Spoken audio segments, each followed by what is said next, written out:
আজকে বানাবো ডিমের দারুণ একটা রেসিপি, যেটা খেতে কিন্তু দারুণ লাগে আর বানাতেও তেমন টাইম লাগে না। So hello everyone, welcome to Moumita stream. আজকের রেসিপি ডিমের কোরমা। এখানে 4টে ডিম জলে সেদ্ধ করে নিচ্ছি। 15 মিনিট ডিমগুলো জলে সেদ্ধ করে নিয়েছি। এখন ডিমগুলো তুলে নিয়ে ঠান্ডা জলে রেখে ডিমগুলো ঠান্ডা হতে দেব। এতে ডিমের খোসা ছাড়াতে খুব সুবিধা হবে। কড়াইতে দিয়ে দিচ্ছি 2 চামচ তেল। তেলটা গরম হয়ে যাওয়ার পর দিয়ে দিচ্ছি পেঁয়াজ। মাঝারি সাইজের 3টে পেঁয়াজ টুকরো করে কেটে দিয়েছি। পেঁয়াজগুলোকে 2 মিনিট ভেজে নেব। খুব একটা লাল করে ভাজার দরকার নেই। হালকা কালার চলে এলে দিয়ে দেব বেশ খানিকটা কাজু এবং কয়েকটা কাঁচা লঙ্কা।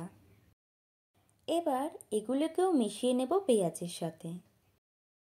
মেশানো হয়ে গেলে দিয়ে দেব জল। গ্যাসের ফ্লেমটাকে মিডিয়ামে রেখে ঢাকা দিয়ে সেদ্ধ করে নেব।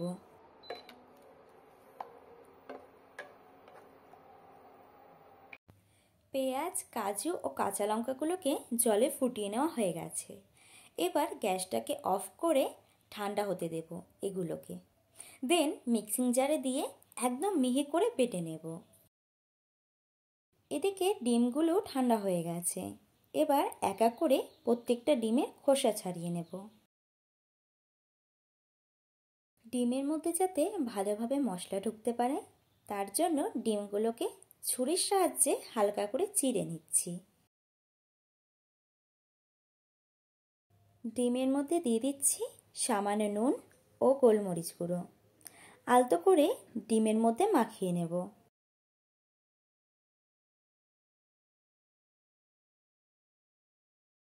কড়াই গরম করে কড়াইতে দিয়ে দিচ্ছি আরও সামান্য রিফাইন্ড অয়েল। তেলটা গরম হয়ে এলে ডিমগুলো কড়াইতে দিয়ে দেব। ডিমগুলোকে হালকা লাল করে ভেজে নেব। জাস্ট 1 থেকে 1.5 মিনিট তেলের মধ্যে হালকা করে নাড়াচাড়া করে নিলেই হবে।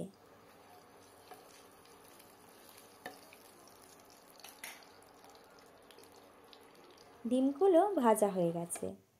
এবার এগুলোকে একটা পাত্রে তুলে নেব। তেলের মধ্যে দিয়ে দিচ্ছি সামান্য বাটার।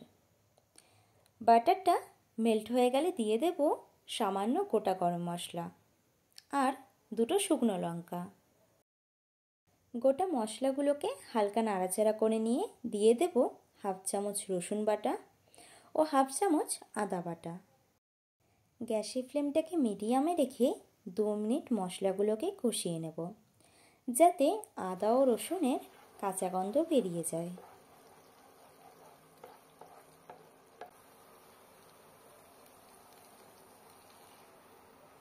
আদা ও রসুনটাকে ভালো মতো কষিয়ে নিয়ে দিয়ে দিচ্ছি পেঁয়াজ ও কাজুর পেস্টটা। মশলাটা ভালো করে সব কিছুর সাথে মিশিয়ে নেব এবং 5 মিনিট মশলাটাকে কষিয়েও নেব।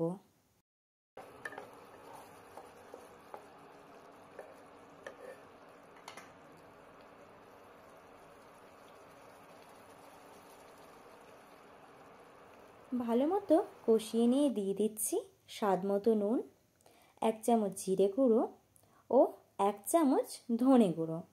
এবারে এই মশলাগুলোকে একসাথে মিশিয়ে নেব। মেশানো হয়ে গেলে দিয়ে দেব 1/2 চামচ চিনি। আবারও মশলাটাকে খানিকক্ষণ সময় ধরে কষিয়ে নেব, যতক্ষণ না মশলা থেকে তেল ছাড়ে। এই মশলাটাকে কিন্তু খানিকক্ষণ সময় ধরে ভালোভাবে কষিয়ে নিতে হবে, না হলে ডিমের কোরমার আসল টেস্ট আসবে না। মশলা থেকে কিন্তু বেশ তেল রিলিজ হয়েছে। এই সময় দিয়ে দেব 2 চামচ টক দই। টক দইটা দেওয়ার আগে একটু ফেটিয়ে নেবে জাস্ট। টক দইটা দেওয়ার সময় গ্যাসটাকে কিন্তু লোতে রাখতে হবে এবং দইটা মশলার সাথে মেশাতে থাকবো যতক্ষণ না দইটা মশলার সাথে অ্যাডজাস্ট হয়। দইটা মেশানো হয়ে গেলে দিয়ে দেব ভেজে রাখা ডিমগুলোকে। ডিমগুলোকে মশলার সাথে মিশিয়ে নেব। চাইলে ডিমের কোরমাটা পরিবেশন করতে পারো এইভাবেই। আর যদি সামান্য গ্রেভি চাও তাহলে সামান্য জল দিয়ে দিতে পারো। আমি এখানে হাফ বাটি জল দিয়েছি এবং ঢাকা দিয়ে ঝোলটা হালকা ফুটিয়ে নেব। গ্রেভিটা একদম গামাখা হয়েছে আর গ্রেভির উপরে বেশ তেলও রিলিজ হয়েছে। তো ডিমের কোরমা অলমোস্ট রেডি। জাস্ট নামানোর আগে দিয়ে দেব সামান্য গরম মশলার গুঁড়ো। তাহলেই তৈরি দারুণ স্বাদের ডিমের কোরমা। এই দারুণ রেসিপিটা যে কোনো কিছুর সাথে সার্ভ করতে পারো, যেমন ভাত, রুটি, পরোটা বা ফ্রাইড রাইস, পোলাও। দারুণ লাগে কিন্তু এই ডিমের কোরমাটা। রিকোয়েস্ট রইল একবার হলেও বাড়িতে বানাবার জন্য। দেখা হবে নতুন এক ভিডিওর সাথে। ততক্ষণের জন্য টাটা।